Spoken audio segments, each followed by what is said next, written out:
హరి ఓం.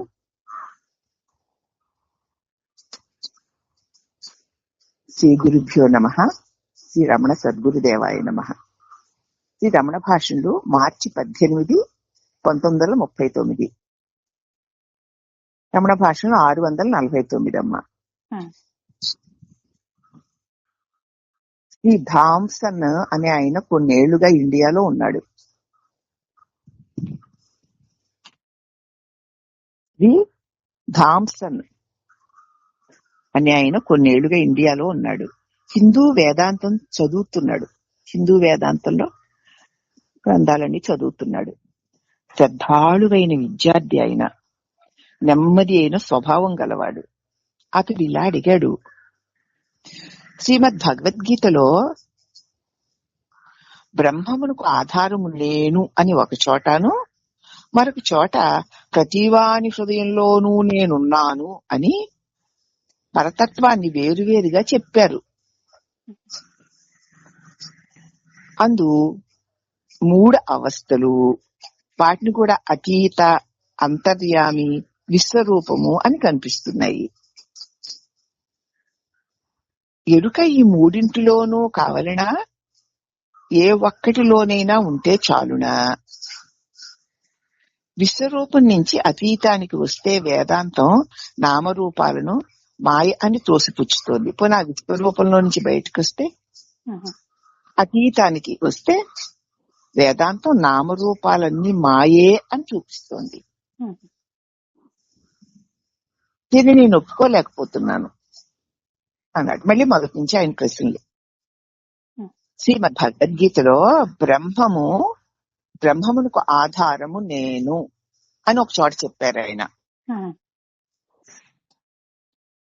మరొక చోటేమో ఎవరు భగవద్గీతని చెప్పిన వారు?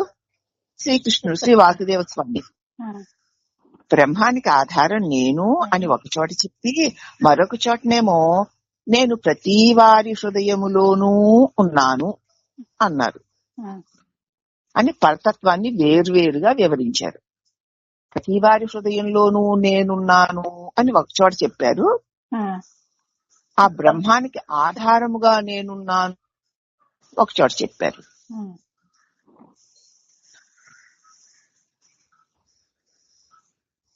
ఆ 3 అవస్థలు అతీతమని, అంతర్యామి అని, విశ్వరూపమని కనిపిస్తున్నాయి.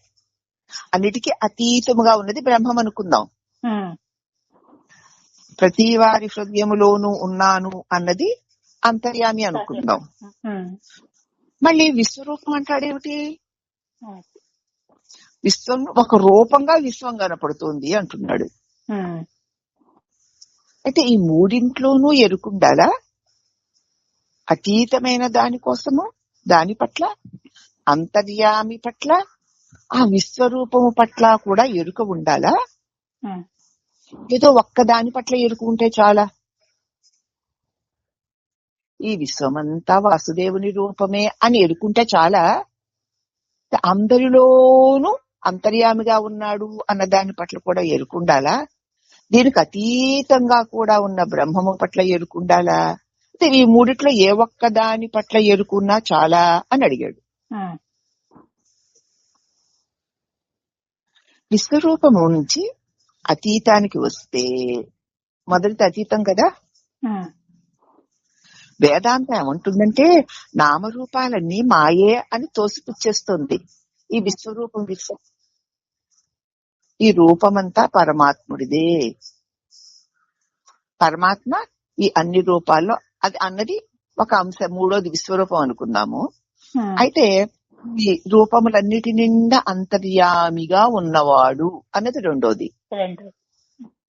ఆ అతీతంలోకి వస్తే ఈ నామరూపాలన్నీ మాయే. ఈ విశ్వరూపమే మాయ, దానిలో అంతర్యామిగా ఉండడం కూడా మాయే అంటుంది అతీతం. ఇంత బాగా చూడాయన. ఈ నామరూపాలే మాయను తోసిపుచ్చుతోంది అంతర్యామి దగ్గరికి వెళ్లి చూస్తే. దీన్ని నేను ఒప్పుకోలేకపోతున్నాను. చెట్టు అంటే స్కందము, శాఖలు, రెమ్మలు, ఆకులు అన్నీ కలిసే ఆకులు మాయ అని ఉపేక్షించలేను కదా. చెట్టు అంటే శాఖలు, కొమ్మలు, ఆకులు, రెమ్మలు అన్నీ కలిపి కదా చెట్టు.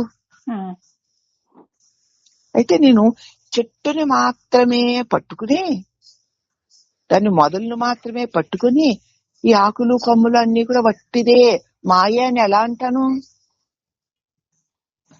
నేను వాటిని ఉపేక్షించలేకపోతున్నాను.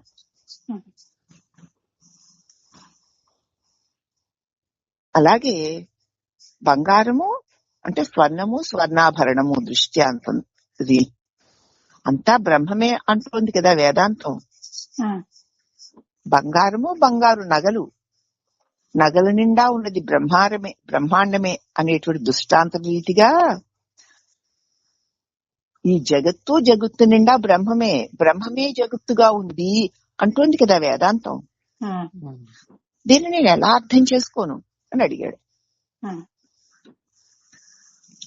అప్పుడు భగవాను గీతలో బ్రహ్మణోహి ప్రతిష్టోహం అని ఉంది. ఆ అహం అర్థమైతే అంతా నీకు తెలుస్తుంది. బ్రహ్మణోహి ప్రతిష్టోహం అని ఉంది గీతలో. ఆ అహం గనక ప్రతిష్టోహం అని ఉంది కదా, ఆ అహం గనక నీకు అర్థమైతే అప్పుడు నీకు అంతా తెలుస్తుంది అన్నారు భగవాన్. అప్పుడు ఆ భక్తుడు అది అంతర్యామి దశ వరకే కదా అన్నాడు. అప్పుడు మహర్షి నువ్వు వ్యక్తివనీను, నీ చుట్టూ విశ్వమనీను, దానికి అవతల దైవమనీను ఇప్పుడు అనుకుంటున్నావు కదా. నువ్వొక వ్యక్తివి అనుకుంటున్నావు, నీ చుట్టూ విశ్వం ఉందనుకుంటున్నావు, నీకు ఈ విశ్వానికి అవతల దైవం ఉంది అనుకుంటున్నావు. ఈ మూడు వేరనే భావం అందులోనే ఉంది. వ్యక్తివైన నువ్వు, నీ చుట్టూ ఉన్న విశ్వము, నువ్వే విశ్వంలో కూడా ఉన్నావు కదా. వ్యక్తివైన నువ్వు, నీ చుట్టూ ఉన్న విశ్వము, వాటికి అవ్వతల దైవము అంటే మరి విశ్వంలో లేదు, అంతర్యామిగా ఉండనే ఉందిగా అని ఇప్పుడు అనుకుంటున్నావు. ఈ మూడు వేరు అనే భావనతో నువ్వు చూస్తున్నావు. ఈ మూడు వేరు అన్న భావన పోవాలి. నేను, నా చుట్టూ ఉన్న విశ్వం, దీనికి ఆధారమై అధిష్టానమై అంతటా ఉన్న దైవము, ఈ మూడు చూస్తున్నావు. ఈ మూడు ఒక్కటే, దైవము విశ్వము, దీనిలో వ్యక్తిదైన నువ్వు ఒక్కటే. వేరు అన్న భావన పోవాలి. దైవమే జగత్తుగా, జగము, నీవు వేరు కాదు. దేవుడంటే ప్రపంచము, దేవుడంటే జగత్తు. ఆ జగత్తు నీకంటే వేరు, నువ్వు కూడా జగత్తువేగా మరి. దైవం అంటే ప్రపంచం, ప్రపంచం అనుకోని మరి దానికే చెప్పాలి జగము. దైవం అంటే జగము, జగం అంటే జగం అనుకు. నువ్వు ఆ జగములోనే ఉన్నావుగా. నువ్వు జగము, జగములో ఉన్న నువ్వు కలిపి దైవము. ఇంక మూడెక్కడున్నాయి? ఉన్నది దైవమే కదా. దైవమే. ఇదిగో చూడు గీత ఏమందో, ఓయి అర్జున, సర్వభూతముల హృదయములందు నేను అంతరాత్మను, వాని యొక్క ఆది మధ్యాంతరములు నేనే అందుకదు. సర్వభూతాల హృదయాలందు దైవం ఉండడమే కాదు, అదే వాని అన్నింటికి మూలమై ఉంది. అన్నిట్లోనూ ఉండడం కాదు, అన్నిట్లోనూ ఉన్న వాటిలన్నిటికీ ఆధారమై ఉంది. ఈ జగత్తు యొక్క స్థితి అంటే ఉండడం, అంతము కూడా భగవంతుడే. ఉన్న జగద్రూపములో ఉన్నంతుడే కాదు, ఈ జగద్రూపము లేకపోయినా భగవంతుడే. లేకపోయినా భగవంతుడే, ఇది గుర్తుపెట్టుకో. వాని నుంచే అన్ని పుడతాయి, భగవంతుడి నుంచే. వాని అందే అన్ని ఉంటాయి, చివరికి వాని అందే అన్ని లీనమైపోతాయి. కాబట్టి దైవము, ఆ పుట్టిన జగము, ఆ లీనమైపోయేది వేరు కాదు, భగవంతుడే జగద్రూపంలో పుట్టి జగద్రూపంలో ఉండి మళ్ళీ ఈ పుట్టి తాను తనలోనే లయమైపోతున్నాడు. భగవద్గీత 10వ అధ్యాయంలో 20వ శ్లోకంలో చెప్పబడింది ఈ విషయం. బాగా చూసుకో అన్నారు భగవాన్. అప్పుడు ఆ భక్తుడు అంటున్నాడు, విశ్వం సకలము నాలో అణుమాత్రమే అని గీతావాక్యాన్ని అర్థం చేసుకోవడం ఎలాగ మరి? ఇదంతా బానే ఉంది, మీరు చెప్పిన వివరణ కూడా బాగుంది, పైగా నాకు ఇంతో అంతో తెలుస్తోంది కూడా. కానీ మరి ఈ విశ్వము సకలము నాలో చిన్న అణువే అంటున్నాడు. దీన్ని నేను ఎలా అర్థం చేసుకోను అన్నాడు. ఇప్పుడు భగవంతుడు అన్నాడు, భగవాన్లు మహర్షుల వారు అంటున్నారు, దైవము నుంచి ఒక అణువు వేరై విశ్వము అయింది అని కాదు దాని అర్థం. చిన్న అణువు, ఈ విశ్వమంతా నాలో చిన్న అణువు మాత్రమే అంటే దైవాన్ని నుంచి అణువు దూరంగా వెళ్ళి అది విశ్వమైంది అని అనుకోకు. అది దాని అర్థం. అతని శక్తి ప్రవర్తిల్లుతోంది, అణువులో కూడా ఆయన శక్తి ప్రవర్తిల్లుతోంది. ఆ చైతన్యంలో ఒక ఘట్టంగా ఈ విశ్వము వ్యక్తమైంది. అంతటా సర్వకాల సర్వావస్థ కాలమే లేదు అక్కడ. ఆ విశ్వశక్తే ప్రవర్తిల్లుతూ ప్రకాశిస్తూ ఉంది.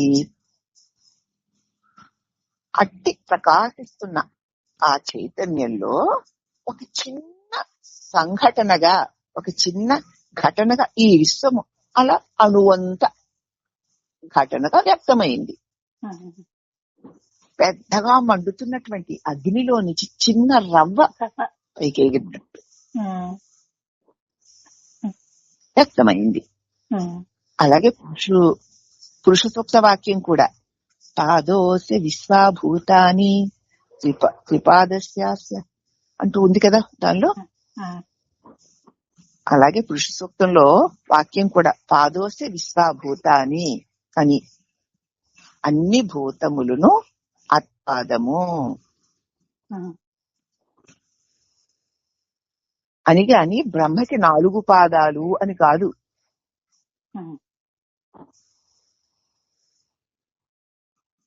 బ్రహ్మకి 4 పాదాలని కాదు. అదేదో అస్తమానం వచ్చిన శ్లోకమే రావడం లేదు.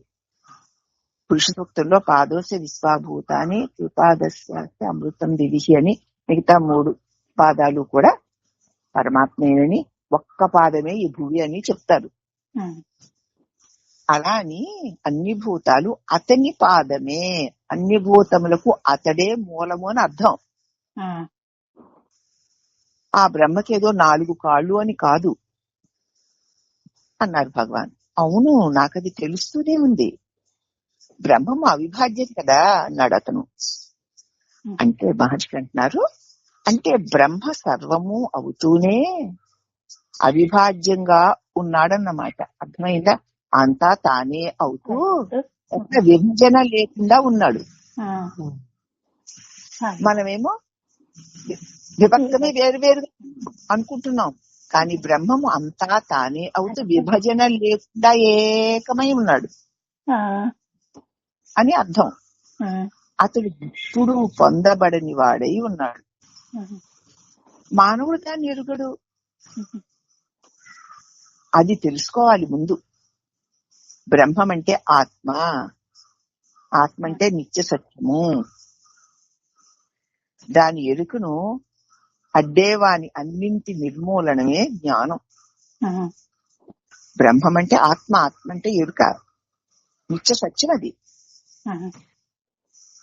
దాని ఎరుకని నేను నిత్య సత్య స్వరూపుడిని అనే దాన్ని ఏవేవి అడ్డుకుంటున్నాయో వాటినన్నిటినీ తొలగించుకోవడమే జ్ఞానం అంటే.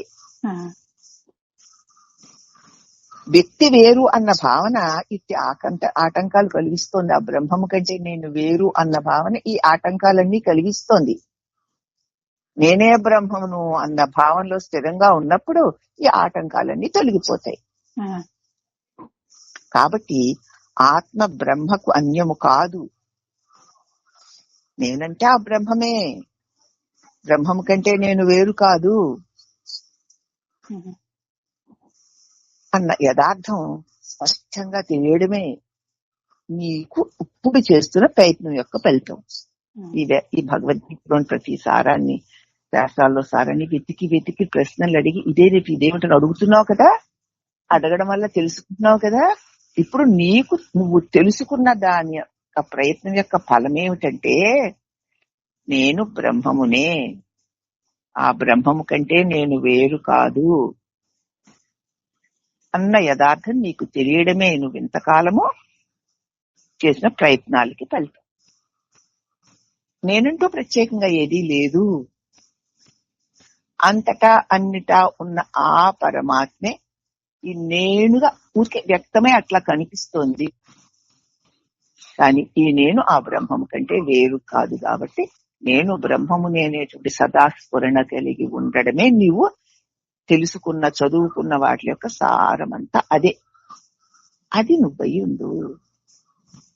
ఇంకంతకంటే ఏమి చదవక్కర్లేదు, ఏది వినక్కర్లేదు, ఏది తెలుసుకోక్కర్లేదు. తెలిసిన దాని యొక్క సారమైన నీ స్వరూప స్మరణలో నువ్వు దృఢంగా ఉండడు అని అతి స్పష్టంగా తెలియజేశారు భగవాన్ శ్రీరాముడికి. అటువంటి సద్గురుదేవులు నా గురుదేవుడు అని చెప్పుకోగలిగిన దివ్య అర్హత. నా గురుదేవుడని ఆయన పొగడ్డం కాదు, ఆయన చెప్పిన దాన్ని నువ్వు అనుభవానికి తెచ్చుకోవడమే నిజమైన గురు రుణం, గురు స్మరణ. అదే మాటికి గురుదేవ గురుదేవ రమణదేవ రమణదేవ అనుకోవడం కాదు,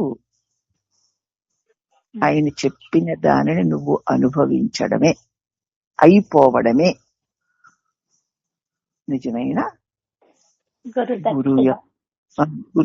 దక్షిణ ఆయనకెందుకు? గురువు మీద నీ నిజమైన ప్రేమ ఏమిటంటే అది ఆయన చెప్పినట్లు ఏది చెప్పారో అది నువ్వయి సదా ఉండడమే. నువ్వు గురువు యందు చూపించే భక్తి, ప్రేమ, వినయము, అభిమానము, అర్పణ అంతా అదే. ఆ ఒక్కటి చేయకుండా ఎన్ని చేసినా వృధా. హరి ఓం నమః.